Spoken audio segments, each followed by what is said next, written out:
ఇప్పుడు మొదలు కాబోతోంది దేశంలోని అతిపెద్ద విచారణ ఆప్కి అదాలత్లో మన రజత్ శర్మ గారితో.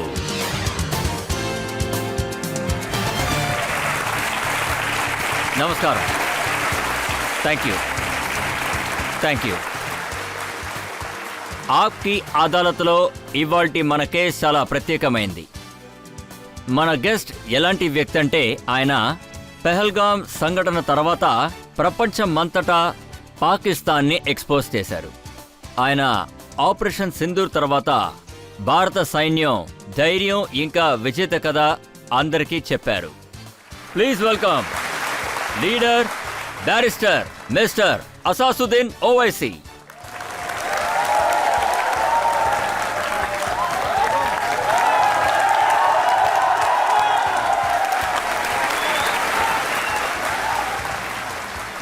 ఆప్కి అదాలత్లో ఇవాల్టి మన స్పెషల్ జడ్జ్ ఎవరంటే మన సైన్యానికే ఒక ధైర్యం, మన సైన్య ధైర్యానికే ఒక చిహ్నం.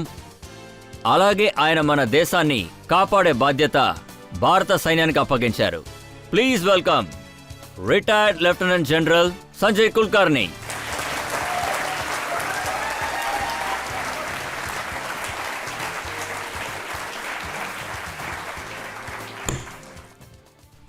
న్యాయస్థాన ప్రస్తావన ప్రారంభిద్దాం. ఆప్కి అదాలత్లో ఇవాల్టి కేసుని మనం మొదలు పెడదాం. మొదటి ఆరోపణ లీడర్ అసాసుద్దీన్ ఓవైసీ గారి మీద. ఆప్కి అదాలత్లో ఏఐఎంఐఐ చీఫ్ ఓవైసీ గారి మీదున్న ఆరోపణ ఏంటంటే ఈయన లాయల్టీని నిరూపించడానికి ప్రయత్నిస్తున్నారు. ఓవైసీ గారు, ఇది నా ఆరోపణ కాదు, పాకిస్తాన్ వాళ్ళ ఆరోపణ.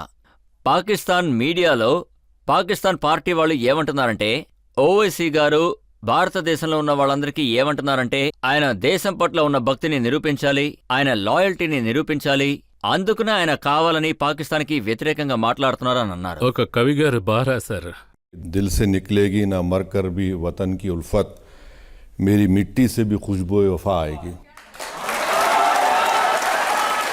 అంటే అది మనం పెద్దవాళ్ళు అంటే స్వతంత్రం తర్వాత నిర్ణయం తీసుకున్నారు, టూ నేషన్ థియరీని ఒప్పుకోకూడదని. అప్పట్నుంచి పాకిస్తాన్కి మాకు ఏ సంబంధం లేదు. పక్క దేశమే కావచ్చు. నాకు తెలిసినంతవరకు పాకిస్తాన్ ఒక ఫెయిల్డ్ స్టేట్, మార్పురాని ఒక దేశం అంటాను. భారత్కి పాకిస్తాన్ నుంచి ఎప్పుడూ ప్రమాదమే, ఇంకా మిలిటరీ టెర్రరిస్ట్ గ్రూప్. అందుచేతే ఇటువంటి విషయాలన్నీ కవర్ చేయడానికి పాకిస్తాన్ వేరే దారి లేకుండా ఇస్లామీస్నే వాడుకుంటారు. అది చాలా చాలా తప్పు. ఓవైసీ గారు ప్రత్యేకించి జిన్నా గురించి ఏమంటున్నారంటే ఏ ముస్లిమ్స్ అయితే ఇండియాలో ఉండిపోతున్నారో వాళ్ళ జీవితకాలమంతా వాళ్ళ విశ్వాసాన్ని ప్రూవ్ చేయాల్సి ఉంటుంది, అలాగే వాళ్ళు ఎప్పుడూ పాకిస్తాన్కి శత్రువులుగా మిగిలిపోతున్నారు. మిస్టర్ జిన్నా ఇటువంటి స్టేట్మెంట్ అసలు ఇవ్వలేదు. ఆయన మటుకు ఏదో మాట్లాడారు, అది వేరే విషయం. పాకిస్తాన్లో ఒక పెద్ద కవి ఉండేవారు, హబీబ్ జాలిబ్. ఆయన పాకిస్తాన్ గురించి ఏమన్నారంటే मोहब्बत गोलियों से बो रहे हैं, मोहब्बत गोलियों से बो रहे हैं, वतन का चेहरा खून से धो रहे हैं, गुमान तुमको के रास्ता कट रहा है, यकीन मुझको के मंजिल खो रहे हैं. సో ఇది హబీబ్ జాలిబ్ అప్పుడు పాకిస్తాన్ గురించి చెప్పారు. అది ఈ రోజు వరకు అలాగే ఉంది. ప్రాబ్లం ఏంటంటే నా దగ్గర పాకిస్తాన్ ఏం చెప్పింది అంటే నేను ముస్లిం కాదని. తర్వాత చూసారంటే మన దేశంలో సన్ కుటుంబానికి చెందినవారు మేము సరైన ఇండియన్ కాదన్నారు. ఇప్పుడు చూడండి నేను ఎక్కడికెళ్ళి సర్టిఫికేట్ తీసుకోవాలి. సో దాని గురించి నాకు దిగులేదు. అది కాదు, వాళ్ళు ఏమంటున్నారంటే మీరు ముస్లిం అంటున్నారు, ఇస్లామిక్ మీద నమ్మకం ఉంది, కానీ మీరేం చేశారంటే ఇస్లామిక్ దేశానికి వ్యతిరేకంగా మాట్లాడుతున్నారు. అసలు ఇస్లాం దేశమే లేదంటాను. 75,000 మంది బంగ్లాదేశీయుల్ని చంపారు. 75,000 ఈస్ట్ పాకిస్తాన్ అందరూ ముస్లిం సోదరులే. ఈ రోజుకి చంపుతున్నారు, షియా వాళ్ళని చంపుతున్నారు. మరి వాళ్ళెలా ఇలా మాట్లాడతారు?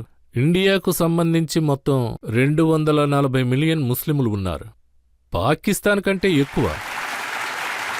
సో దీన్ని కంపేర్ చేసి చూస్తే మన దగ్గర ముస్లిం ప్రజలు ఇంకా ఇండోనేషియాలో ఎంతమంది ఉన్నారు? ఇండోనేషియాలో కూడా చాలా ఎక్కువ మంది ఉన్నారు. సో పాకిస్తాన్ వాళ్ళ ఓటమిని మర్చిపోవడానికి ఇటువంటి పనులే చేస్తారు. తర్వాత రజత్ సార్, పాకిస్తాన్ మిలిటరీ ఉంది కదా, ప్రపంచంలో ఎక్కడా అలా ఉండదు. వాళ్ళు రియల్ ఎస్టేట్ బిజినెస్ చేస్తారు, హోటల్స్ నడుపుతారు, ఇంకా అన్ని బిజినెస్లు చేసేస్తుంటారు. వాళ్ళ ముఖ్య విషయాన్ని కవర్ చేయడానికి వాళ్ళందరూ ఇస్లాం పేరు చెప్పుకుని ఈ విధంగా కానీ చేస్తూ మిలిటరీ ఉంటారు. చీఫ్ ఆసిఫ్ మునీర్ గారు ఇలా అన్నారు, అంటే 2 దేశాలే కల్మా ఆధారంతోనే సృష్టించబడ్డాయి అంటున్నారు. ఒకటి మదీనా, ఇంకోటి 1300 సంవత్సరాల తర్వాత పాకిస్తాన్. రజత్ సార్, మీరు ఇప్పుడు ఏ ముస్లింని అడిగినా కూడా ఆ టైంలో ఉన్న మదీనాలో రసల్లా మసల్లా ఉన్నప్పుడు వాళ్ళు వీళ్లతో కంపేర్ చేశారు. వాళ్ళకేమన్నా పిచ్చా? ఇది నిజంగా అవమానం. ఆసిఫ్ మునీర్ గురించి చెప్పాలంటే ఒక కవిగారు ఏం చెప్పారంటే, कि मासूमों की गर्दन पे खंजर रख कर खातिल अब खुद को मुजाहिद कहता है. ఈయనే ఆసిఫ్ మునీర్. ఆయన్ని చూశారంటే 15 ఏప్రిల్లో ఒక స్పీచ్ ఇచ్చారు. దాని తర్వాత 22వ తారీఖు పెహల్గాంలో ఒక బాధాకర ఆ సంఘటన. తర్వాతే కల్మా చదవాలని అన్నారు.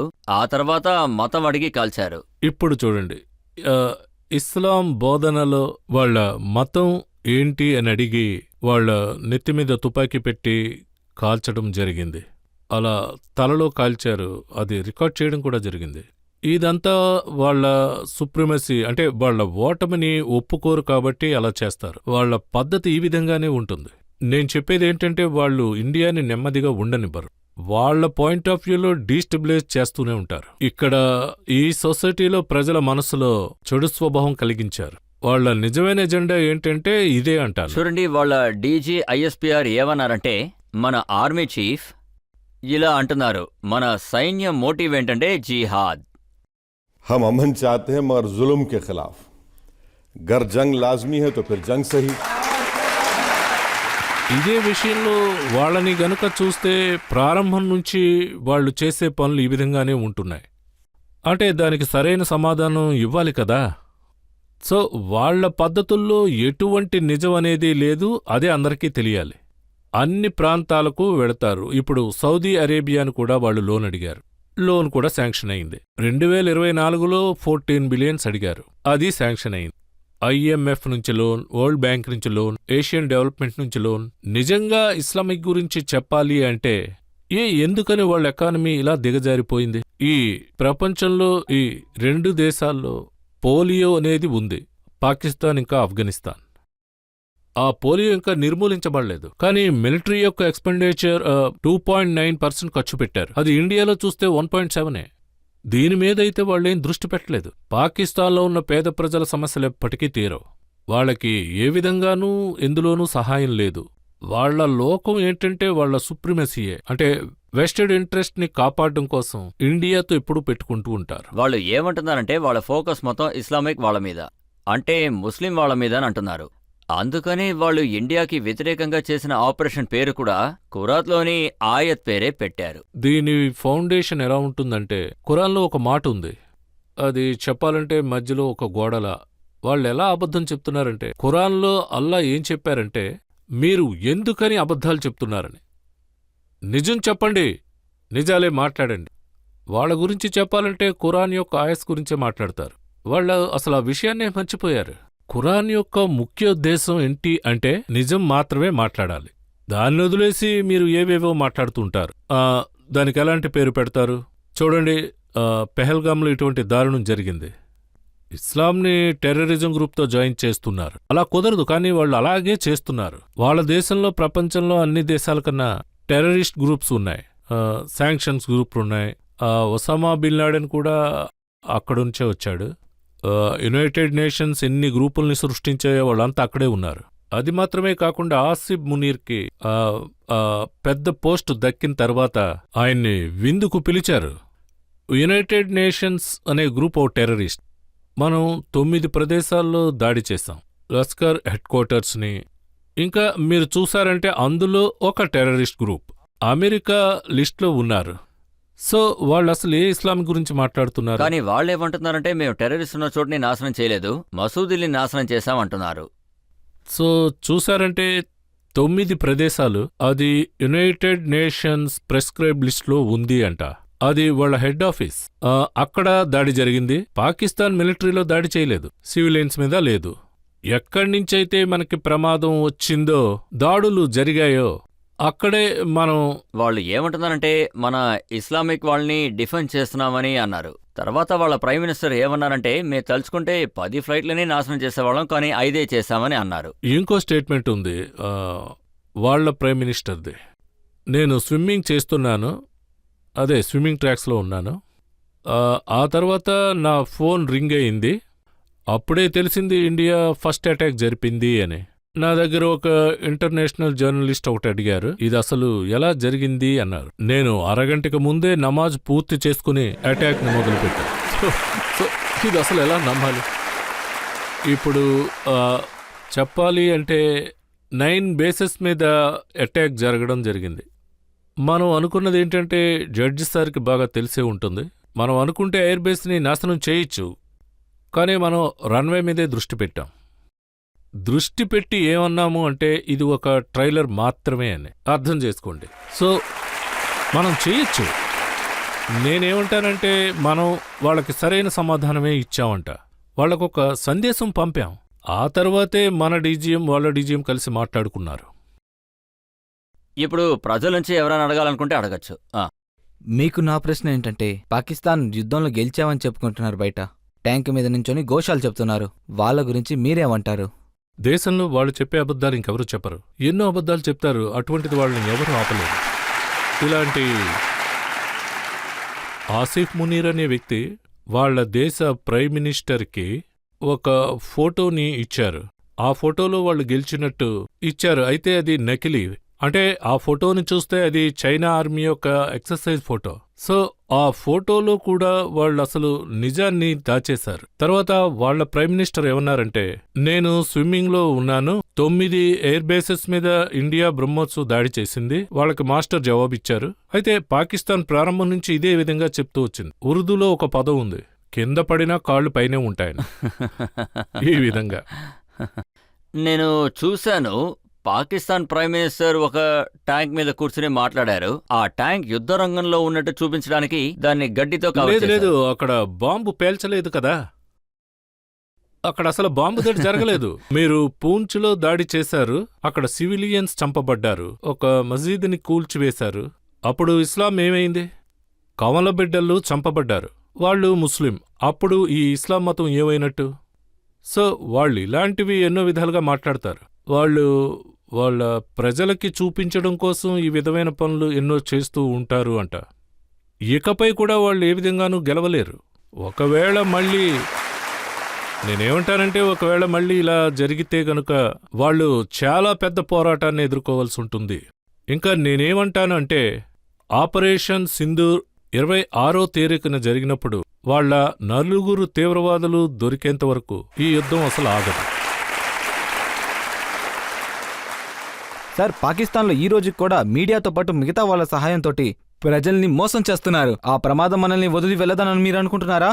ఖచ్చితంగా మీరు చెప్పింది ఒప్పుకుంటా. ప్రమాదం ఎప్పుడూ ఆగదు, ప్రమాదం ఎప్పుడూ ఉంటుంది. ఎప్పటి వరకు అంటే, పాకిస్తాన్ ఆ ఆర్మీని కంట్రోల్ చేసేంత వరకు, వాళ్లకి సపోర్టుగా ఆర్మీ ఉన్నంత వరకు ఇండియాకి ఎప్పుడు ఎగినెస్టే.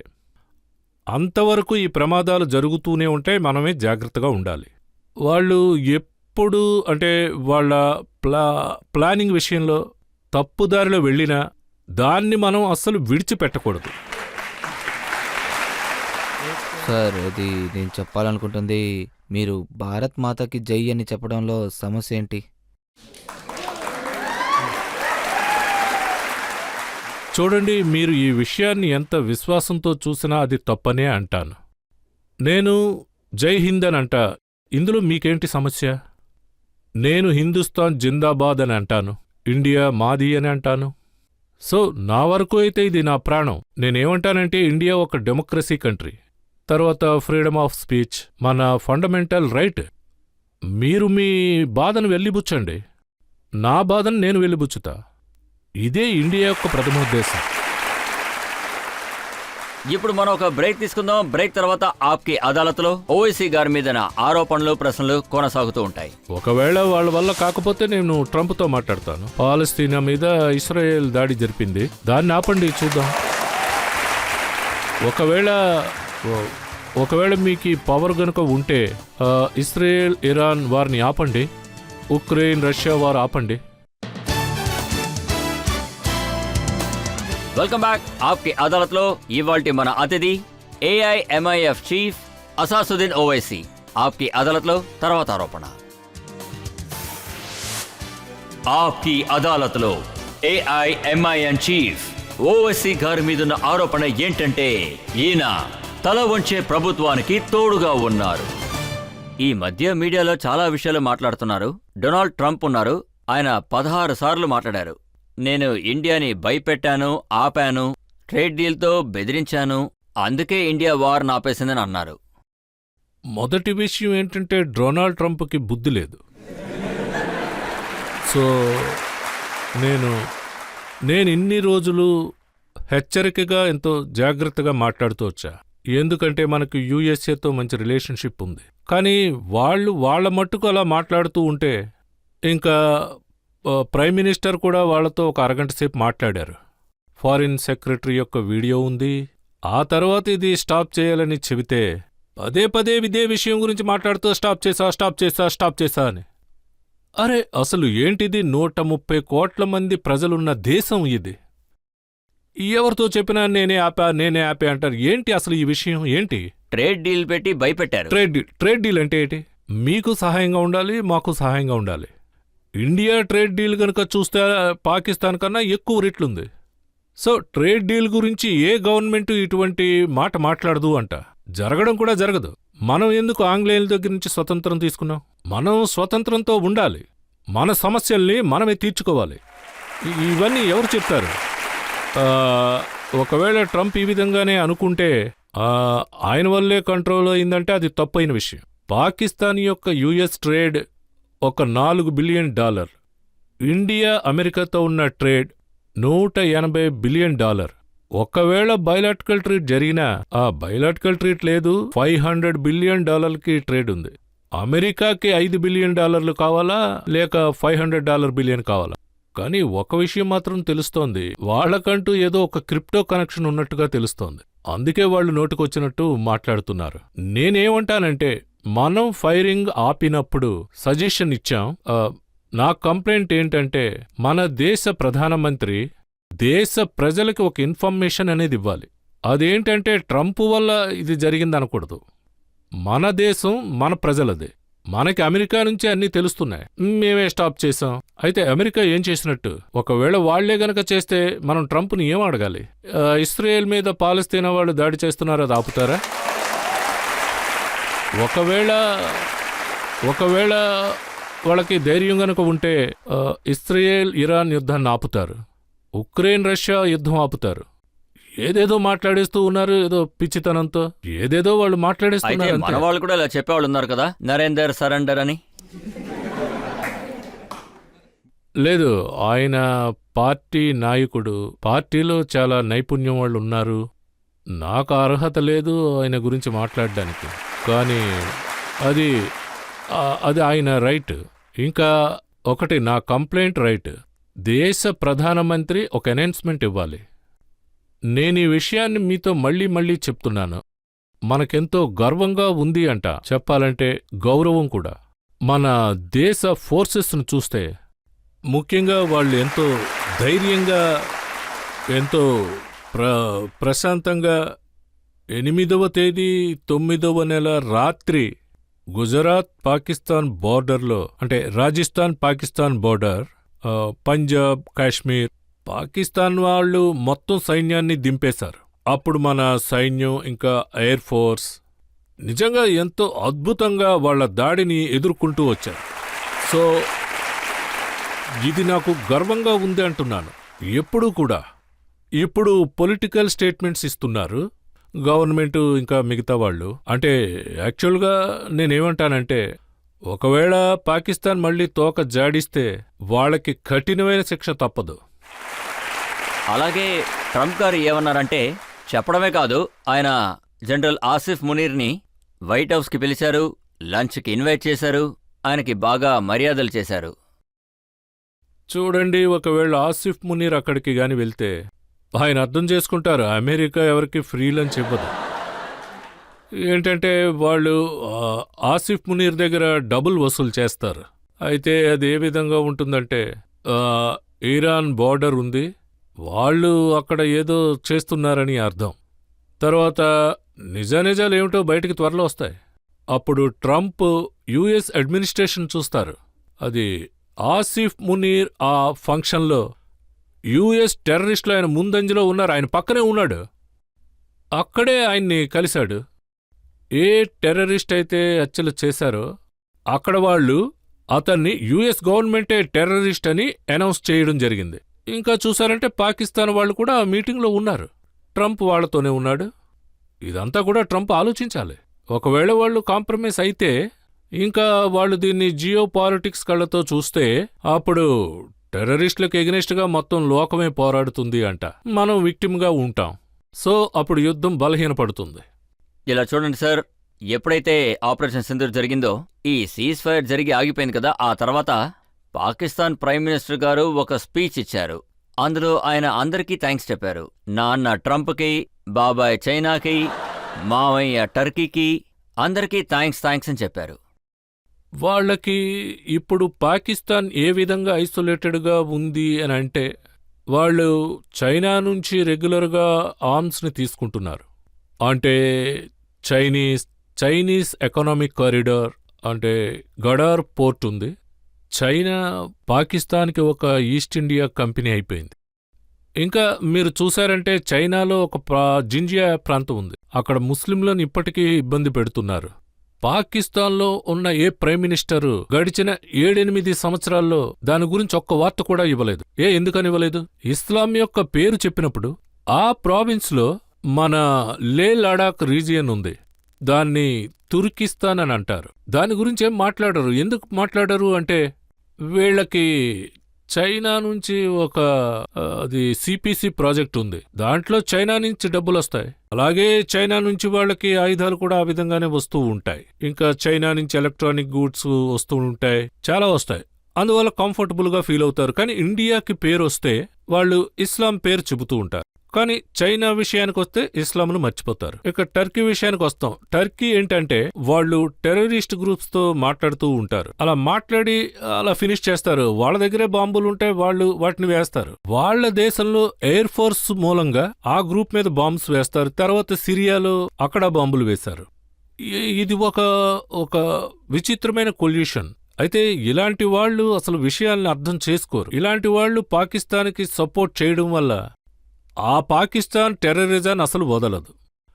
వాళ్ళ డీప్ స్టేట్ ఆర్మీ, ఆ ఆర్మీ ఎప్పుడూ కూడా వాళ్ళకి సపోర్ట్ చేస్తూనే ఉంటుంది. అమెరికా తెలివి తక్కువ వాళ్ళయ్యారు. అమెరికా నుంచి రావాల్సినవన్నీ తీసుకున్నారు. అలా రావాల్సినవన్నీ తీసేసుకున్నారు. ఆ విధంగానే గోటముని కూడా పంపించేశారు. ఎప్పుడూ కూడా పాకిస్తాన్ మారేదే లేదు. కానీ పాకిస్తాన్ ఏమంటుందంటే, 30 ఏళ్లగా మేము అమెరికా చెప్పింది కాబట్టి ఇలాంటి భయంకరమైన డర్టీ జాబ్ చేశామని అన్నారు. మేమే టెర్రరిజంకి విక్టిమ్ అన్నారు. ఇప్పుడు మీరే అన్నారు వాళ్ళు మనల్ని యూజ్ చేసుకుంటున్నారని. అప్పుడు మీరెలా విక్టిమ్ అవుతారు? మీరు వట్టి అది చెప్పాలంటే అది వాళ్ళ డిఫెన్స్ మినిస్టర్కే తెలుసు. అది ఆయన రాతలో రాశారు. వాళ్ళ హైయెస్ట్ బిడ్డుకి వాళ్ళు దేన్నైనా వదులుకోవడానికి సిద్ధం. అలా వాటిని వదిలేశారు. ఎవరు మిమ్మల్ని చంపివేశారో వాళ్ళు ముస్లింలు కదా? ఎవరికైతే మీరు పర్మిషన్ ఇచ్చారో ఈ డ్రోన్ అటాక్కి, ఏ యుఎస్ ప్రెసిడెంట్ అయినా సరే, మీ ట్రైబల్ ఏరియాలో ముస్లింలే కదా ఉన్నారు. సో ఇది పాకిస్తాన్. ఈ పాకిస్తాన్లో అది ఒక గ్రూప్ ఉంది, వాళ్లే దీని అంతటినీ నడుపుతున్నారు. అది ఎవరైనా సరే, వాళ్ళకింకా ఆర్మీ సపోర్ట్ కూడా ఉంది. ప్రజల నుంచి ఎవరైనా అడగచ్చు. సార్, నా ప్రశ్న ఏంటంటే, పాకిస్తాన్కి బుద్ధొచ్చుంటుందని మీరనుకుంటున్నారా? తీవ్రవాదులు దాడులు జరపరంటారా? లేదు, వాళ్ళకెప్పటికీ బుద్ధి రాదు. పాకిస్తాన్ ఆర్మీ ఇంకా ఆ దేశం ఎంతవరకు కంట్రోల్ అవుతుందో, ఇంకా అక్కడున్న టెర్రరిస్ట్ గ్రూపులకు స్థావరం ఆపుతుందో అంతవరకు అది బాగుపడదు. అక్కడ చూశారంటే హఫీజ్ సయ్యద్, మసూద్ అజర్, లక్వీ వీళ్ళందరూ రోడ్డు మీద చాలా మామూలుగా తిరుగుతున్నారు. వాళ్ళు మళ్లీ వాళ్ళ పని మొదలుపెట్టారు. మరి వాళ్ళు ఎలా మారుతారు? వాళ్ళని సరిచేయడం ఎలా? అది వీళ్ళకి అంటే ముందుగానే FITA వాళ్ళ రిలీజ్ మ్యాన్ తిరిగి రావాల్సి ఉంది. ఫైనాన్షియల్ యాక్షన్ ఇంకా టాస్క్ ఫోర్స్ ద్వారా వాళ్ళకి ఎంత డబ్బు IMF నుంచి కాదు, ఇంకా మొత్తం కంట్రీస్ నుంచి ఒక రెగ్యులేషన్ ఉంది, ఇంకా మానిటర్ అనేది ఒకటి ఉంది. రెండో విషయం ఏంటంటే టెర్రరిజం కోసం ఎక్కడి నుంచి డబ్బు వస్తుందో అదంతా ఇల్లీగల్ గానే ఉంది. 2018 నుంచి 20 వరకు పాకిస్తాన్ FTF లో ఉంది. అప్పుడే ముంబైలో 9/11 ట్రయల్స్ స్టార్ట్ అయ్యాయి. సాజిద్ మీర్ అనే ఒకరున్నారు, పాకిస్తాన్ వాళ్లే అతను చనిపోయాడని చెప్పారు. పాకిస్తాన్ పేరు FATAకి వచ్చినప్పుడు వెంటనే పాకిస్తాన్ ఏముందంటే ఆయన ప్రాణాలతోనే ఉన్నాడు, చనిపోయిన అతను టక్కును లేచొచ్చాడు. అప్పుడు కోర్టులో కూడా శిక్ష పడింది. FATA అనేది ఎంతో అవసరం అంటాను. కాన్స్టెంట్గా మనం విజిలెంట్గా ఉండాలి. చాలా ముఖ్యమైన విషయం, పాకిస్తాన్ ఈ దేశంలో డీస్టెబిలైజేషన్ చేయడానికి ఒకే ఒక పద్ధతి ఉంది. ఇక్కడ పిడివాదం ఎక్కువైంది, కమ్యూనిజవాదం ఎక్కువైంది. ఒకవేళ మనం కమ్యూనిజాన్ని అణిచివేస్తే లేదా దాన్ని ఒక విధంగా కంట్రోల్ చేస్తే పాకిస్తాన్కి అతిపెద్ద ఓటమి తప్పదు. ఇప్పుడు మీరు ఏం చెప్పదలుచుకున్నారంటే, ఏ తేడా అయితే మన జనాల్లో ఉందో అలాగే ద్వేషాన్ని వ్యాపించే వాళ్ళ వల్ల కూడా పాకిస్తాన్ ధైర్యం లేదు, ఈ పెరుగుతుంది. స్టేట్మెంట్ పాకిస్తాన్ ఫారెన్ సెక్రటరీ ఇచ్చారు. పాకిస్తాన్ ఇక్కడికి వచ్చి డీస్టెబిలైజ్ చేయాలని హిందూ ముస్లింల మనోభావాల్ని నాశనం చేసి వాళ్ళు ఈ విధంగా అనేవారు. పెహల్గాం తర్వాత వాళ్ళ ముఖ్యోద్దేశం ఇదే అంట, ఇండియాలో అతి పెద్ద కమ్యూనల్ రైట్స్ జరుగుతాయి. అయితే మన దేశ ప్రజలకు సల్యూట్ చేస్తాను, అయితే ఒక్కోసారి ఇలాంటివి జరుగుతుంటాయి. కానీ ఆ పాకిస్తాన్లో వాళ్ళు వేసే ఎత్తుగడలన్నిటినీ మన వాళ్ళు తిప్పి కొట్టడం జరిగింది. అయితే ఆ క్రెడిట్ ఏ గవర్నమెంట్కి దక్కదు అంట, అది ప్రజల విజయం అంట, మరెవరికి దక్కదు. మనం ఇప్పుడు ఇంకొక బ్రేక్ తీసుకుందాం. బ్రేక్ తర్వాత ఆప్కి అదాలత్లో అసాసుద్దీన్ ఓవైసీ గారి మీద ఆరోపణలు, ప్రశ్నలు కొనసాగుతాయి. ప్రశ్న ఏంటంటే, బిలావల్ భుట్టో ఆయన తల్లిని చంపిన వాళ్ళని మర్చిపోయారు. ఈరోజు బిలావల్ భుట్టో అన్ని విషయాలు మర్చిపోయారు. ఎవరైతే పాత విషయాలు మర్చిపోతారో వాళ్ళు విక్టిమ్ అవుతారు. Welcome back. ఆప్కి అదాలత్లో ఇవాళ మనం ప్రశ్నలు అడుగుతున్నది, కేసు నడుపుతున్నది అసాసుద్దీన్ ఓవైసీ గారి మీద. ఆప్కి అదాలత్లో తర్వాత ఆరోపణ. ఆప్కి అదాలత్లో AIMIM చీఫ్ అసాసుద్దీన్ ఓవైసీ గారి మీద ఆరోపణ, ఈయన వెన్నపోటు పొడిచే వాళ్ళని బాగా సపోర్ట్ చేస్తున్నారు. ఈ ఆరోపణ కూడా పాకిస్తాన్ వాళ్ళదే. ఇప్పుడు శశి తరుణ్ ఆయన డెలిగేషన్ పూర్తయిన తర్వాత మీరు ఆ డెలిగేషన్ తీసుకుని సౌదీ అరేబియాకి వెళ్లారు. ఆ తర్వాత పాకిస్తాన్ బిలావల్ భుట్టో గారిని పంపించారు. తర్వాత బిలావల్ భుట్టో గారు ఏమన్నారంటే, అర్ధరాత్రి వేళ దాడి చేశారు అన్నారు. అర్ధరాత్రి వేళ దొంగలే దాడి చేస్తారు, ధైర్యం ఉంటే పగటిపూట దాడి చేయమని చెప్తున్నారు. అదే చేశాం కదా, ఫస్ట్ అటాక్ పగటిపూటే జరిగింది. సెకండ్ టైం కూడా దాడి జరిగినప్పుడు అది కూడా పట్టపగలే జరిగింది. అది అందరికీ తెలుసు. అయితే విషయం ఏంటంటే, బిలావల్ భుట్టో ఆయన తల్లిని చంపిన వాళ్ళని మర్చిపోయారు. బిలావల్ భుట్టో ఒక తల్లికి బిడ్డగా ఆ విషయాన్ని తను గుర్తుంచుకోవాలి. తన తల్లిని టెర్రరిస్టులు హతమార్చారు. అప్పుడు తన తల్లిని చంపబడినప్పుడు 130 మంది కూడా చనిపోయారు. అప్పుడు యునైటెడ్ నేషన్స్ ఇన్వెస్టిగేషన్ టీం ఒకటి పంపింది. అయితే వాళ్ళందరూ డిప్లొమాట్స్. వాళ్ళు ఏమన్నారంటే, అదే Pakistan investigation agencies shadow investigations లా నడుపుతున్నారు. హత్య జరిగిన ప్రదేశం నీళ్లతో శుభ్రం చేశారు. సీన్ ఆఫ్ ఎఫెన్స్ ని ప్రొటెక్ట్ చేయలేదు. సో బిలావల్ భుట్టో ఈ విషయాన్ని మర్చిపోయారు. వాళ్ళ తాతని ఎవరైతే ఉరి తీశారో, అంటే అదే వాళ్ళు పాకిస్తాన్ ఆర్మీయే. అయితే ఈరోజు బిలావల్ భుట్టో ఆ విషయాలన్నీ మర్చిపోయారు. చూడండి, ఎవరైతే పాత విషయాలన్నిటినీ మర్చిపోతారో వాళ్ళు విక్టిమ్గా ఉంటారు. తర్వాత ఇప్పుడు వాళ్ళు ఏమంటున్నారంటే, ఒకవేళ మీరు మాకు రావాల్సిన నీళ్ళు ఆపేశారంటే, అలాగే వాటర్ కిటీని రివైవ్ చేయకపోతే ప్రపంచంలోనే మొదటి న్యూక్లియర్ వార్ జరుగుతుందని వాళ్ళు చెప్పారు. చూడండి, ఇండియాలో ఒక అద్భుతమైన పాలసీ ఉంది, అది నో ఫస్ట్ యూజ్ అనేది. మీరు గనక యూజ్ చేస్తే సో ఆబ్వియస్లీ ఇండియా యూజ్ చేసింది. ఇప్పుడు దాని అర్థం తెలియక వాళ్ళు గోల పెడుతున్నారు అంతే. అదే ఆ నీళ్ల కోసం ప్రైమ్ మినిస్టర్, గవర్నమెంట్ అంతా చెప్తున్నారు నీళ్లు ఇస్తామని. నీళ్ల విషయంలో దాన్ని హోల్డ్ చేస్తామన్నారు. అదేం కుదరలా. నీళ్లు ఈ రోజుకి వాళ్ళకెళ్తున్నాయి, మనం ఏం చేయలేదు. నీళ్లు వెళ్తున్నాయి కదా. కానీ ఒక విషయం, దాన్ని మనం కంట్రోల్ చేస్తాం. కానీ ఈ విషయంలో, అంటే వ్యవసాయంలో ఇది ఖచ్చితంగా జరుగుతుంది. కానీ ఇండియాలో గడిచిన 20 ఏళ్లుగా మన నీళ్లతోనే వాళ్ళ వ్యవసాయం జరుగుతోంది. ఒకవేళ వాళ్ళ వ్యవసాయానికి నీళ్లు కావలసొస్తే వాళ్ళు జరుపుతున్న ఈ భయంకర తీవ్రవాదాన్ని అణిచేయాలి. నీరు ఈ రోజుకి వెళుతోంది, కానీ కంట్రోల్ చేశామంతే. సో వాళ్ళేదేదో ఇలా మాట్లాడుతున్నారంటే బిలావల్ భుట్టో ఇలా చిన్న పిల్లాడి మాటల్లా మాట్లాడుతున్నారు అంటాను. దానివల్ల ఇండియా శక్తి ఏమాత్రం తగ్గదు. తరువాత ఈ దేశంలో ఉన్న విశేషాలు ఏంటంటే, ఎవరైనా వచ్చి మన దేశంలో ఇలాంటి తీవ్రవాదం సృష్టిస్తే అది ఏ గవర్నమెంట్ అయినా సరే, ఈరోజు మోడీ ఉన్నారు, రేపు ఎవరో ఉంటారు. కానీ ఒకటి విషయం తీవ్రతరం అయితే ఆ విషయాన్ని అసలు వదిలిపెట్టకూడదంట. రాబోయే వాళ్ళు కూడా దాన్ని అనుసరించాలి. ఇదే గనుక మూడోసారి నాలుగోసారి అయితే అసలేం జరుగుతుంది? ఇది బాగా అర్థం చేసుకోవాలి. ఎక్కడ? అవును, ఎక్కడైనా జరగచ్చు కదా. ఎక్కడైనా జరిగే అవకాశం ఉంది. ఇప్పుడు చూశారంటే మనం రన్వేని మాత్రం తాకాం. ఒకవేళ వాళ్ళ ఎయిర్ బేస్ని దాడి చేద్దాం, ఇంకా బంకర్ని కూడా దాడి చేయొచ్చు. ఒకవేళ వాళ్ళ అది ఇండియాలో నీళ్ల పేరు చెప్పి వాళ్ళు ఏదైనా దాడి చేస్తే మనం ఊరుకుంటామా?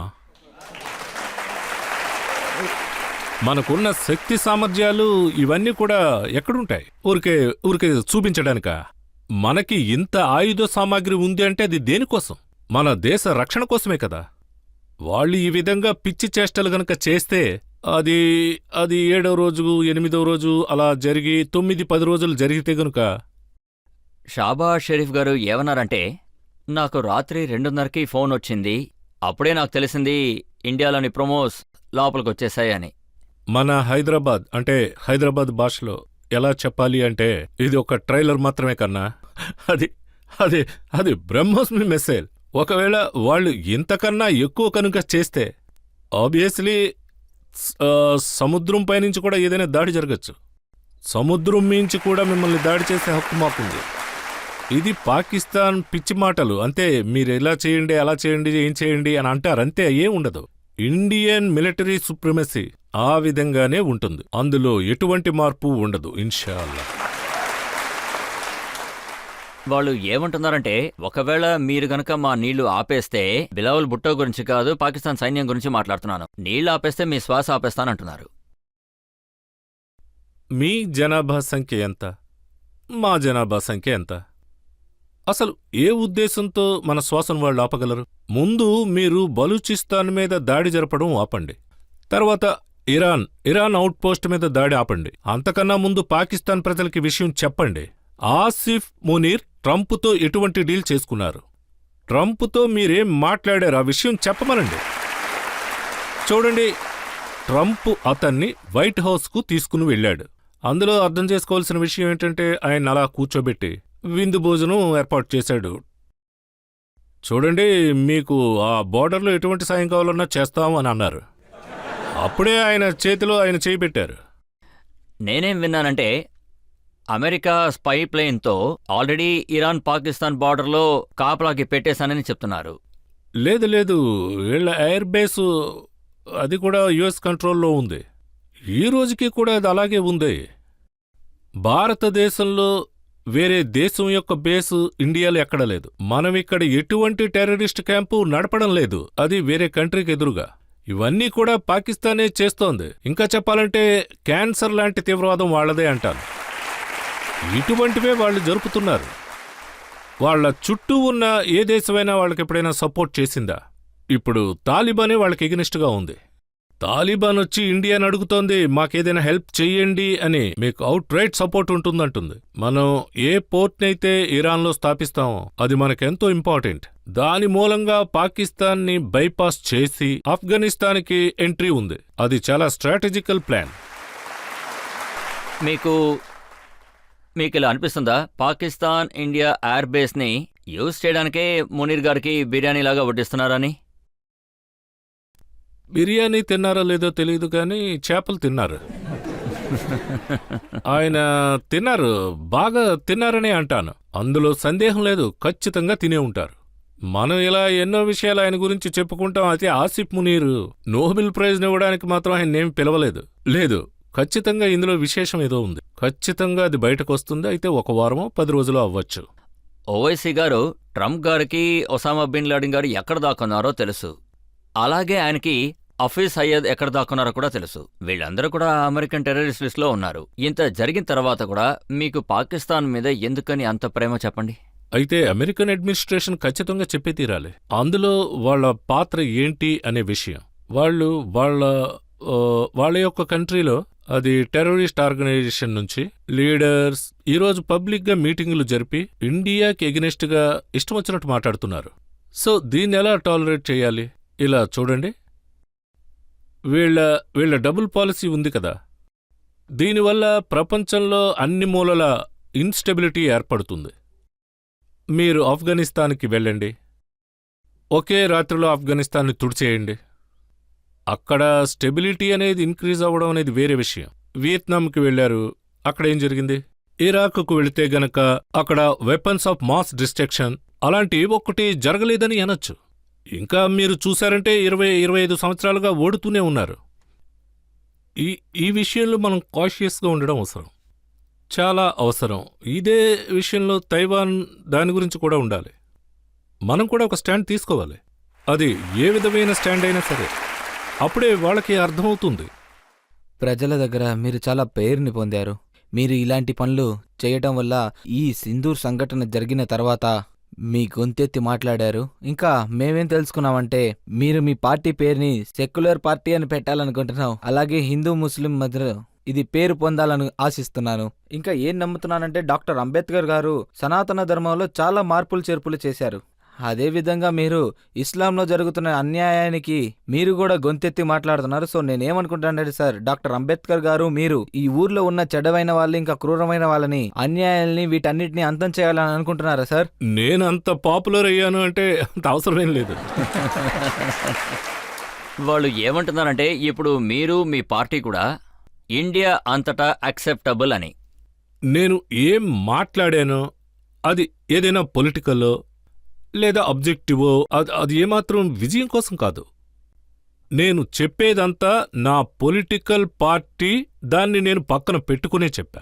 నేను ఎలక్షన్లో పోటీ చేయడానికి ఇవన్నీ చెప్పాల్సిన అవసరమేం లేదు. పెహల్గాంలో చనిపోయిన వాళ్ల ప్రాణాలతో రాజకీయం ఎలా జరుపుతాం? మీరే చెప్పండి. పెహల్గాంలో జరిగింది మనమంతా ఏదైతే చూసామో మీరంతా చూశారు కదా, అది ఒక దుఃఖంతో కూడిన విషయం. ఎవరైతే ఈ దాడికి పాల్పడ్డారో వాళ్ళు ఈ లోకంలో లేరిప్పుడు. ఎవరైతే ప్రాణాలతో బయటపడ్డారో వాళ్ల పరిస్థితి ఎలా ఉంటుందో ఆలోచించండి. వాళ్ల పిల్లలు, వాళ్ల తల్లిదండ్రులు మొత్తం జీవితం అంతా ఇలా దుఃఖసాగరంలోనే గడవాలి వాళ్ళు ప్రాణాలతో ఉన్నంత వరకు. సో ఇది పార్టీ విషయం అంటే అదొక పెద్ద ఆర్గ్యుమెంట్. అకాలీదళుంది, శివసేన ఇప్పుడు 2గా ఉంది. దాని గురించి ఇప్పుడు ఏమని చెప్తాం? ఇప్పుడు మనం ఒక బ్రేక్ తీసుకుందాం. బ్రేక్ తర్వాత ఆప్కి అదాలత్లో ఓవైసీ గారి మీద ఆరోపణలు, ప్రశ్నలు కొనసాగుతాయి. నేను బీజేపీని రిప్రజెంట్ చేయలేదు, నేను దేశాన్ని రిప్రజెంట్ చేయడానికే వెళ్ళాను. ఇప్పుడు విషయం బీజేపీకి సంబంధించిందా కాదా అన్నది సముద్రంలో వచ్చే 2 కెరటాలు ఒకటిగా అవ్వవు. నేను ఇది మాత్రం చెప్పగలను.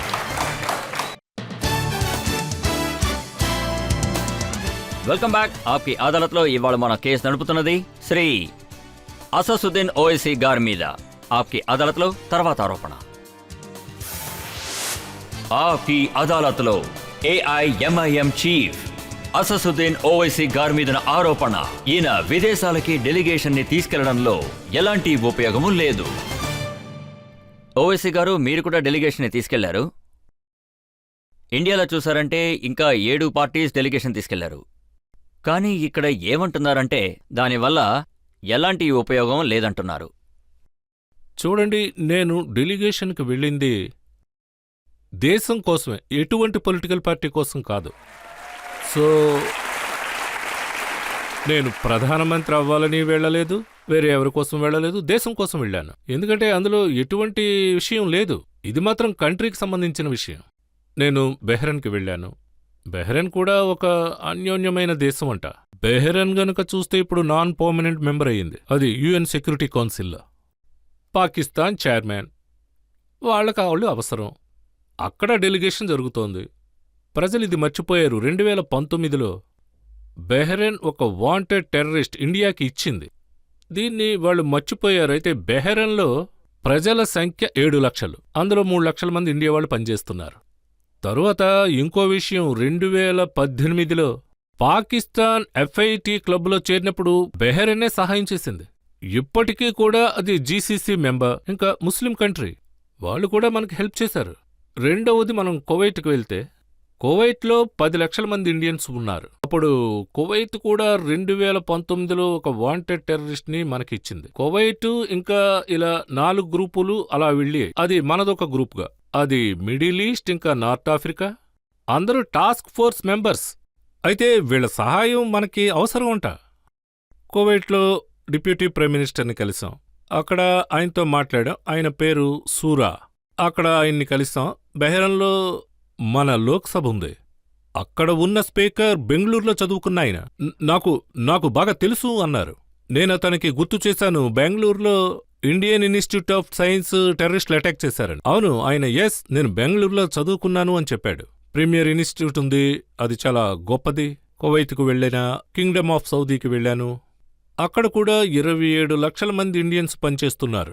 అప్పుడు నేను వాళ్లతో మాట్లాడా, వాళ్ళకి గుర్తు చేశా, 2017లో మీ యొక్క తల్లిదండ్రులు అంతా టెర్రరిజానికి ఎగనెస్ట్గా ఉండేవారు. అప్పుడు ఆ పత్రంలో ఏముంది అంటే, టెర్రరిజం కోసం వాళ్ళు చందాలు కూడా ఇస్తారు. సో ఎంతమంది ఫారెన్ డెలిగేట్స్ ఉన్నారో అక్కడ ఉన్న వాళ్ళందర్నీ కూడా మేము కలిసి మాట్లాడాక, అవును మీరు చెప్పిందంతా నిజమే అన్నారు. మేము వాళ్ళకి అంతా గుర్తు చేశాం. 2003లో అల్-ఖైదా రియాద్ మీద దాడి జరిపింది. అప్పుడు వాళ్ళన్నారు, అవును మేము విక్టిమ్గా ఉన్నాం. 5-6 ఏళ్లకు ముందు హూతీస్ ఆర్మీ మీద మిసైల్ దాడి జరిపింది, బ్లాస్ట్ జరిపారు. సౌదీ అరేబియా మనకెంతో ఇంపార్టెంట్, అంటే FITలో మళ్ళీ పేరు రావాలని. ఈ 3 కంట్రీస్ మీద పాకిస్తాన్కి ఎంతో ఇన్ఫ్లుయెన్స్ ఉంది. మేం వెళ్ళి వాళ్లతో చెప్పాం, ఇలా చూడండి, ఈ TRF ఆర్గనైజేషన్ బెహల్గాంలో దాడి జరిపింది. ఈ LET పాకిస్తాన్ యొక్క స్పాన్సర్ టెర్రరిజం.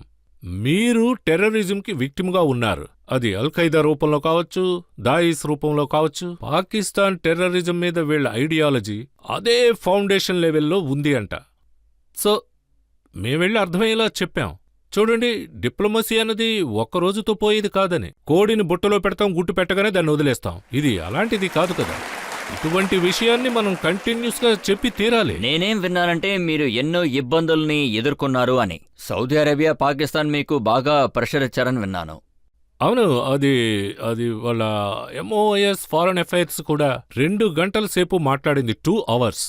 తర్వాత నేను ఒక విషయాన్ని అక్కడ చర్చించడం జరిగింది. మన నడవడికను వాళ్ళు బాగా గమనించారు. ఆ తర్వాత నుంచి వాళ్లను కలవడం మొదలెట్టాం. ఇంకా ఫారెన్ డెలిగేట్స్ మెంబర్స్ ఎంతమంది అయితే ఉన్నారో మేం వాళ్ళందరికీ చెప్పాం, మీరు ఎందుకని పాకిస్తాన్తో మాట్లాడరని. ఎవరన్నారు మాట్లాడడం లేదు అని. 26/11 సంఘటన నేను మాట్లాడాను. ఆ తరువాత మన ఇండియన్ ఇన్వెస్టిగేటర్స్ వెళ్ళి, అదే పాకిస్తాన్ ఇన్వెస్టిగేషన్ టీం దగ్గరికి వెళ్ళి శాంపిల్స్ చూపించాం. అజ్మల్ కసబ్ ప్రాణంతో ఉన్నాడని. అక్కడ చనిపోయిన వాళ్ళ DNA శాంపిల్స్ కూడా చూపించాం. వాళ్ళ రికార్డెడ్ కన్ఫెక్షన్, వెస్టర్న్ ఇంటెలిజెన్స్ అది కూడా రికార్డ్ చేశాం. ఎవరో పాకిస్తాన్ హోటల్లో కూర్చొని ముంబై హోటల్ని అటాక్ చేయండి అని చెప్పారట. దానికి సంబంధించిన ప్రూఫ్లిచ్చాం, కానీ ట్రయలే జరగలేదే. అప్పుడు మేము వాళ్లతో చెప్పాం, జహూర్ రెహమాన్ని పాకిస్తాన్లో అరెస్ట్ చెయ్యండి అని. జైల్లో బిడ్డను కూడా పుట్టించాం. లేదు, ఇది నవ్వాల్సిన విషయం కాదు, సీరియస్గా తీసుకోవాలి. టెర్రరిజం అనేది ఎంత ప్రమాదకరమైంది. వాళ్ళు జైల్లో కూర్చుంటే ఇప్పుడు మేమేం చేయాలి అన్నాం.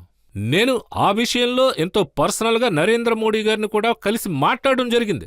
పఠాన్కోట్ సంఘటన తర్వాత పాకిస్తాన్ ISCని మీరెందుకని పిలిచారని. వాళ్ళు వచ్చారు, ఏం జరిగింది? అప్పుడేమీ లేదు, మాట్లాడింది కూడా ఏమీ లేదు. ఆయనకు అన్ని విషయాలు నేను చెప్పాను. మీరు వాళ్లను పిలిచి అదే FITకి సహాయపడుతున్నారు. నేను మాట్లాడిన విషయం పాకిస్తాన్ వాళ్ళకి మనకి ఎటువంటి సమస్య లేదు. మా గొడవ పాకిస్తాన్ ISAతో మాత్రమే, వాళ్ల స్పాన్సర్ టెర్రరిస్ట్ గ్రూప్లో. వాళ్ళు దాన్ని ఆపాలి, ఆ విషయం మాకెందుకు. మేమే ముందుగా వెళ్ళి మాట్లాడాం, ప్రతి విషయంలోనూ ముందున్నాం. మిమ్మల్ని అసలు ఇదే అడిగారు. పాకిస్తాన్కి వెళ్ళి మీరు అన్ని చోట్లలో కంప్లైంట్ చేస్తున్నారు. దాడి జరిగింది పెహల్గాంలో, కానీ కేవలం 2 గంటల్లోనే పాకిస్తాన్ ఇండియాని బ్లేమ్ చేసింది. ఇది ఎలా సాధ్యం? ఎందుకు చేయలేదు? చూడండి, మీరు 4 ఈమెయిల్స్ వేశారు అంటే మేం కూడా దాడిని అడ్డుకుంటామనే కదా. 4లో 2 ఈమెయిల్స్ అది మన ఏజెన్సీ ఫైండ్ అవుట్ చేసింది. అది పాకిస్తాన్ కంటోన్మెంట్ దగ్గర నుంచే వచ్చిందని వాళ్ళ రెస్పాన్సిబిలిటీని యాక్సెప్ట్ చేశారు. తర్వాత ఈ విషయం వాళ్ళకి ఎప్పుడు తెలిసిందో వాళ్ళ ఫుట్ ప్రింట్స్ ఎవిడెన్స్లు చూసి వెంటనే మాకు సంబంధం లేదంది. ఆ తర్వాత పాకిస్తాన్ ఈ రోజు ఏమంటుందంటే ఏప్రిల్ 25 యునైటెడ్ నేషన్స్ సెక్యూరిటీ కౌన్సిల్లో టీఆర్ఎఫ్ పేరు వచ్చింది. సో షబాజ్ షరీఫ్కి అక్కడెవరైనా మావయ్య ఉన్నాడా షబాజ్ షరీఫ్ పేరు రావడానికి? ఒకవేళ టీఆర్ఎఫ్ కూడా ఎటువంటి సమస్య లేకపోతే అప్పుడు టీఆర్ఎఫ్లో పేరు ఇవ్వకూడదుగా. వాళ్ళు ఆ విషయం మర్చిపోయారు. ఇది దేశం తెలుసుకోవలసిన విషయం అంట. చెప్పాలంటే ఇండియా గవర్నమెంట్ డిసెంబర్ 23లో యునైటెడ్ నేషన్స్ శాంక్షన్ కమిటీకి టీఆర్ఎఫ్ ఉందని చెప్పింది. తరువాత 24 మేలో ఏం చెప్పిందంటే టీఆర్ఎఫ్ ఒక ఆర్గనైజేషన్ అని. మన దురదృష్టం ఏంటంటే మొత్తం సెక్యూరిటీ ల్యాబ్స్ కొలాప్స్ అయ్యాయి. తర్వాత పెహల్గాం సంఘటన జరిగింది. సో ఇది పాకిస్తాన్ దేశంలో అంటే ఈ 4 దేశాల్లో అంటే అదే అల్జీరియాలో అది 1995లో ఇంకా 2006 వరకు 66,000 మంది టెర్రరిస్టులు హతమయ్యారు. 66 మెంబర్స్. వాళ్ళేమన్నారు? దీన్ని మేము ఒప్పుకుంటున్నామన్నారు. ఇప్పుడు అల్జీరియా ఇప్పుడు నాన్ పర్మనెంట్ మెంబర్ వాళ్లతో ఈ విషయం ఎంతో క్లుప్తంగా వివరంగా వివరించాం. వాళ్ళు కూడా టెర్రరిజంకి ఒక విక్టిమ్. ఈ రోజుకి సౌత్ అల్జీరియాలో గాయిష్ గ్రూప్ ఉంది. సో మేం అక్కడికి వెళ్ళి ప్రయత్నించాం కంట్రీ యొక్క వ్యూ పాయింట్ గురించి. ఎందుకంటే ఆల్ పార్టీ ఎంపీస్ ఉన్నారు. అందరం వెళ్ళి దేశం యొక్క యునైటెడ్ వ్యూ పాయింట్ పెట్టడానికి డెఫినెట్గా దానికి ఒక దారి ఉంటుంది. దానివల్ల ఏంటి లాభం చెప్పండి? లాభం అంటే ఇదే. వాళ్ళు పాకిస్తాన్ యునైటెడ్ టెర్రరిజం పాకిస్తాన్ నుంచి ఈ సంస్థలకి డబ్బు వెళుతోంది. ఇండియాలో ఎంత పెద్ద లాభం అంటే యునైటెడ్కి చెప్పడం జరిగింది ఇది దేశం యొక్క సమస్య అని. నేనే చెప్పాను, నేనే దేశం గురించి మాట్లాడా. వీళ్ళెవరు ఆ రోజేం మాట్లాడలేదే, బీజేపీ మెంబర్స్ కూడా. అయితే ఇది టెర్రరిజంకి సంబంధించిన విషయం కాబట్టి మన ఇండియన్ సిటిజన్స్ పాకిస్తాన్ టెర్రరిస్టుల్ని హతమార్చారు. మేం వస్తాం, రిక్వెస్ట్ చేసాం, మీరు గుడ్ ఆఫీసర్స్ ని రిక్రూట్ చేయండి. మీరు FITF లో పాకిస్తాన్లో మళ్లీ రప్పించడానికి తోడుగా ఉండండి. ఎందుకంటే టెర్రరిజం ఇండియాకి మాత్రమే కాదు, టెర్రరిజం ఈ ప్రపంచానికే పెద్ద ఛాలెంజ్. సో దీనివల్లే నేను ఈ విషయం గురించి చెప్తున్నా. తర్వాత మేము ఎక్కడికైతే వెళ్ళామో అక్కడ అంతా కూడా వాళ్ళు ఎంతో ప్రశాంతంగా మేం చెప్పిన మాటలన్నీ విన్నారు. మమ్మల్ని ప్రశ్నలు కూడా వేశారు. మేము చెప్పినట్టుగా వాళ్ళు మా మాటలు విని వాళ్ళు మాట్లాడారు మా అందరితోనూ. మేం వాళ్లతో చెప్పిన విషయం ఏంటంటే పాకిస్తాన్ని హైఫనేట్ చెయ్యొద్దు అని. మేము సౌదీ అరేబియాతో కూడా మాట్లాడాం. మీరు వాళ్ళకి $13 బిలియన్ ఇస్తున్నారు, దాన్ని మానిటర్ చెయ్యండి అన్నాం. డబ్బు వెళ్లేదాన్ని మానిటర్ చేయండి అన్నాం. మరి దీన్ని వాళ్ళు ఎలా తీసుకున్నారు? ఒకవేళ అదే డబ్బు పాకిస్తాన్ ఆర్మీకి వెళితే వాళ్ళు ఆ డబ్బుని ఇండియాకి ఎగనెస్ట్గా వాడడం జరుగుతోంది. సో ఆల్ ఇన్ ఆల్ నా విషయానికొస్తే నేనేమంటానంటే మేము కూడా వాళ్ళతో ఎంతో చర్చించాం. కానీ వాళ్ళు మిమ్మల్ని ఇలా అడగలేదా? పాకిస్తాన్ ఇలా అంటుంది, ఇండియాలో ఉన్న ముస్లింల పరిస్థితి చాలా దారుణంగా ఉంది, కానీ పాకిస్తాన్లో చాలా బాగుందని చెప్తున్నారు. చూడండి, లోకం ఎంత చిన్నదంటే ఇండియాలో ఏం జరుగుతోందో అది ప్రపంచం అంతా చూస్తుంది. అది మాబ్ లించింగ్ వీడియో కావచ్చు, ఇంకా అది ఏదైనా పని కావచ్చు. సంఘ్ కుటుంబానికి చెందినవారు ఈ ప్రపంచానికంతా తెలుసు. అవును, ఇది జరుగుతుందని ప్రపంచానికి మేం చాటి చెప్పాం. అది జరిగింది, మేమది మర్చిపోలా. మీరు కూడా చూస్తూనే ఉన్నారు. కానీ ఈ రోజుకి మన దగ్గర ఏ విధమైన కోర్ట్స్ గాని ఇండిపెండెంట్ గా పనిచేస్తూ నడుచుకుంటున్నాయి. తర్వాత నేను వాళ్లతో చెప్పా ఇది ఈ విధంగా నడుస్తుందని. అయితే మేము మీ దగ్గరకు ఏ విషయమైతే వస్తున్నామో అది టెర్రరిజం విషయానికే అని, మా దేశం యొక్క వ్యూ పాయింట్ కోసం మేమిదంతా చర్చించాం. మేమందరం కూర్చొని ఇది మాట్లాడుకుంటుంటే అది ఈ స్టాండ్ పాలస్తీనియన్ విషయంలో మార్పులు జరుగుతున్నాయని ఇండియా. అప్పుడు మేము అడగడం జరిగింది పాలస్తీనా విషయంలో ఏం మార్పులున్నాయని. అయితే ఈ రోజుకి మన స్టాండ్ అదే. అది నెహ్రూ, మహాత్మాగాంధీ. ఓకే, బీజేపీ పవర్లో కాస్త సాఫ్ట్. ఇప్పుడు గనక చూస్తే అది ఇస్రాయిల్ విషయం, అదే బుచర్ పార్ట్. మేము వాళ్ళని అడిగాం, ఎంతసేపు మేమిక్కడ ఉన్నాం, మీరు పాలస్తీన్కి ఏం చేశారని అడిగాం. మీరసలు ఏం చేశారు చెప్పండి అని అడిగాం. మేము పాలస్తీనియన్కి ఎప్పుడు తోడుగా ఉంటాం, ఈ రోజుకి ఇప్పుడు కూడా ఉంటాం, ఈ రోజుకి కూడానే ఉన్నాం. మీరు దాని గురించి మాట్లాడండి అన్నాం. అప్పుడు వాళ్ళు ఎంతో సైలెంట్గా ఉన్నారు, ఏం మాట్లాడలేదు. కొంతమంది ఇలా కూడా అంటున్నారు మీకు శత్రుత్వం ఉంది అని. ఎందుకంటే డెలిగేషన్ తిరిగి వచ్చిన తర్వాత మిమ్మల్ని మోడీ గారు పిలిచారు, కానీ మీరు ఆయన్ని కలవలేదు. ఇప్పుడు అర్థం చేసుకోవలసిన విషయం, మీరు నరేంద్ర మోడీని దేశం అనుకుంటే, లేదు, దేశంలో మనం కూడా ఒకటే కదా. దేశం అనేది సెపరేట్ కదా. మేము దేశం కోసం వెళ్ళాం, సెపరేట్గా ప్రైమ్ మినిస్టర్ గురించి ఏం కాదు. ఒకవేళ ప్రైమ్ మినిస్టర్ విషయం అయితే మేము అసలు వెళ్లేవాళ్ళం కాదు. దేశానికి సంబంధించిన విషయం కాబట్టి ఖచ్చితంగా వెళ్లే తీరాలి. కంట్రీ కోసం వెళ్ళాం. అది కాకుండా 2012-13లో ఒక ట్రాక్ట్ డిప్లొమసీలో యశ్వంత్ సిన్హా సార్, మణిశంకర్ సార్, మేమందరు ఎంపీల్ని కూడా తీసుకెళ్ళాం, బీజేపీ ఎంపీలు కూడా. అక్కడ ఛాంబర్లో పాకిస్తాన్ ఎంపీల గురించి నేను వివరంగా మాట్లాడాను. అయితే ఇప్పుడు అదే విధంగా ఏమీ లేదు, వ్యూ పాయింట్ విషయం గురించే. అది దేశం గురించి వెళ్ళాం, దేశానికి వచ్చాం. ఖచ్చితంగా బీజేపీకి ఎగ్నెస్ట్గా ఉంటాం, ఈ రోజుకి అలాగే ఉంటుంది, అలాగే మాట్లాడుతూ ఉంటాం. ఇప్పుడు కాంగ్రెస్ ప్రజలు అంటున్నారు తీవ్రవాదులు ఎలాగైతే తిరుగుతూ ఉన్నారో సరిగ్గా అదే విధంగా మన ఎంపీస్ వేరు దేశాల్లో తిరుగుతున్నారని చెప్తున్నారు. చూడండి, దీని గురించి మిస్టర్ జయరాం రమేష్ గారు ఒకటన్నారు. ఓకే, ఆయనకి వాళ్ళ పార్టీ ఎంపీలు వెళ్ళిపోవడం అనేది నచ్చని విషయం అనుకుంటా. కానీ ఆయన ఈ విషయం మర్చిపోయారు. సుప్రియా సూలే ఇండియా అలయన్స్లో డిఎంకే, కనిమొళి ఈ విషయంలో చాలా పెద్ద పాత్ర ఉంది. వాళ్ళ యొక్క అలయన్స్ పోయింది, దానికి మనం ఏం చేయగలం? అది భారత్కి బి టీం అని అనుకుంటాం. సో అందులో మనకు ఎటువంటి సమస్య లేదు. కానీ వీళ్ళు అలయన్స్, దాని గురించి ఆలోచించాలి. దీని గురించి చర్చిస్తే అసలు ఎటువంటి లాభం ఉంది? తీవ్రవాదులు పుట్టుకొస్తారని నేను చెప్పాను. ఆపరేషన్ సింధూర్ ఆ భయంకరమైన 4 వ్యక్తుల్ని హతమార్చేంత వరకు ఆగలేదు. కానీ మీ పార్టీ యొక్క ఎంపీస్, మీ ఇండియా అలయన్స్ మెంబర్స్ చైర్మన్గా అక్కడికి వెళ్లారు.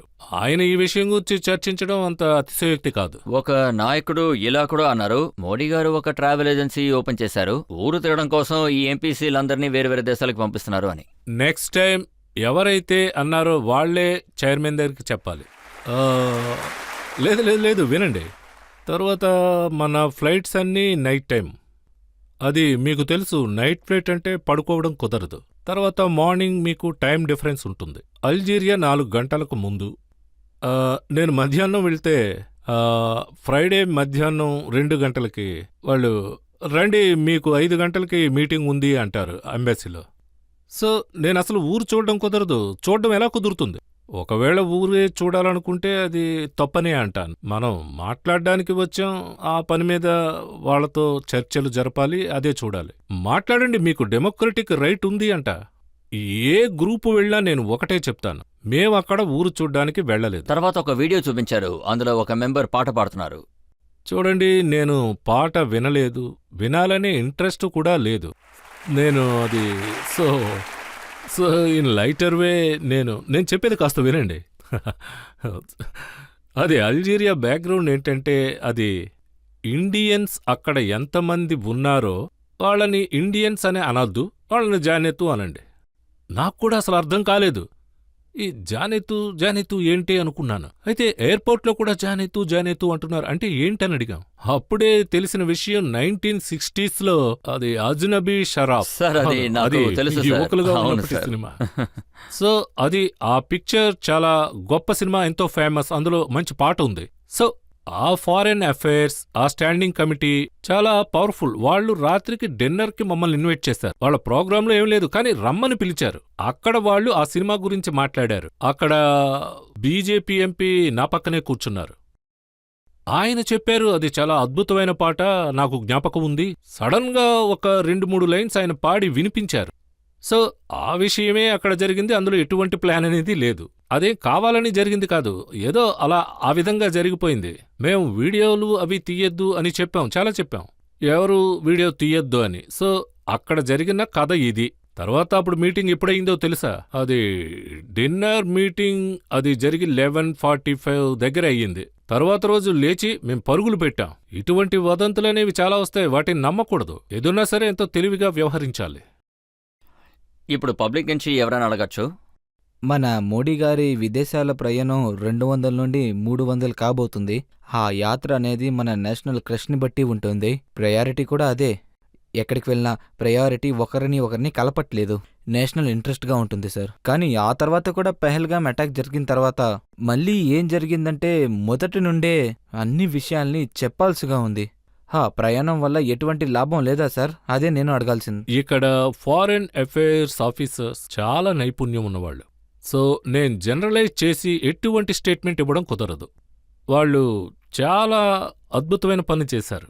మీరు ఒక విషయం గుర్తుపెట్టుకోండి, మన దేశంలో ప్రజలు స్ట్రాంగ్గా ఉంటే న్యాయం జరుగుద్ది. తరువాత ఎంత ప్రమాదం మన ముందుకొచ్చినా అది చైనా వల్లే.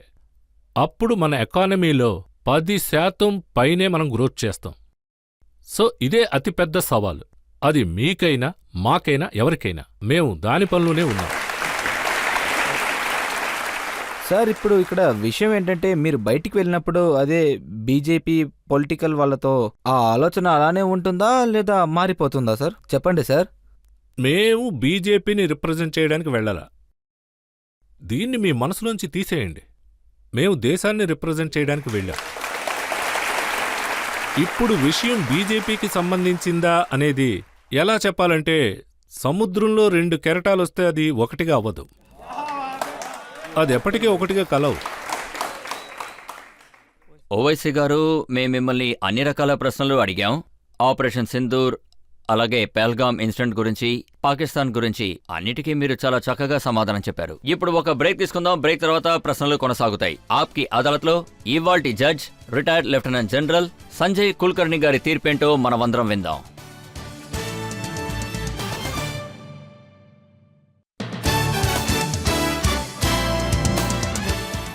ఆప్కి అదాలత్లో ఇవాల్టి judge retired lieutenant general Sanjay Kulkarni గారి తీర్పు. అసాదుద్దీన్ ఓవైసీ సాబ్, మీరు చాలా తెలివైనవారు. ప్రజల్లో గౌరవం పొందిన ఒక గొప్ప కమిటీ లీడర్. ఆయన అన్ని ప్రశ్నలకు కూడా ఓపెన్గా సమాధానాలు చెప్పారు.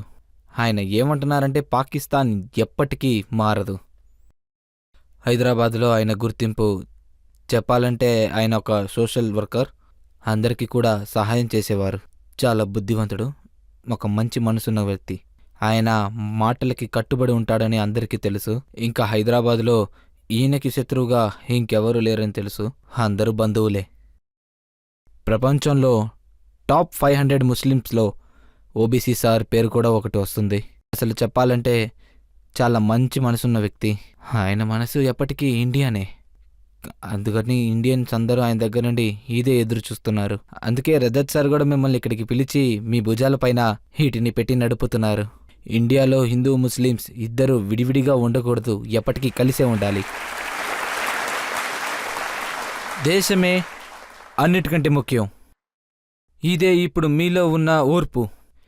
మీరొక మంచి ఇండియన్ నాయకుడిలాగా ప్రపంచంలోనే చాలా గొప్ప పేరుని తెచ్చుకున్నారు. ఇవాల్టి సమాజంలో కూడా మీరు పేరు తెచ్చుకొని ప్రసిద్ధి చెందాలని, మీ పనిని కూడా కొనసాగిస్తూ ఉంటారని మేమందరం నమ్ముతున్నాం. మనమందరం కలిసి దేశం యొక్క గొప్పతనాన్ని కాపాడదాం. ఒక ఇండియన్గా మనం ఉండటం వల్ల మనం అందరినీ కూడా ఒక ఇండియన్ని చూసినట్టే చూస్తాం. మేమిప్పుడు ఏమనుకుంటున్నామంటే, మీరు ఇదే ఇమేజ్ తోటి మీ ప్రసంగాల్లో ప్రజల్ని ఆకర్షించాలని మేము ఆశిస్తున్నాం. ఇంకా మంచి చేస్తారని మేము ఎదురుచూస్తున్నాం. ఇండియా యొక్క గొప్ప నాయకుడిలాగా గౌరవిస్తూ ఈ న్యాయస్థానం మిమ్మల్ని గౌరవంతో ఇంకా మర్యాదతోటి ఆనందంగా ఈ న్యాయస్థానం మిమ్మల్ని విడుదలిస్తుంది.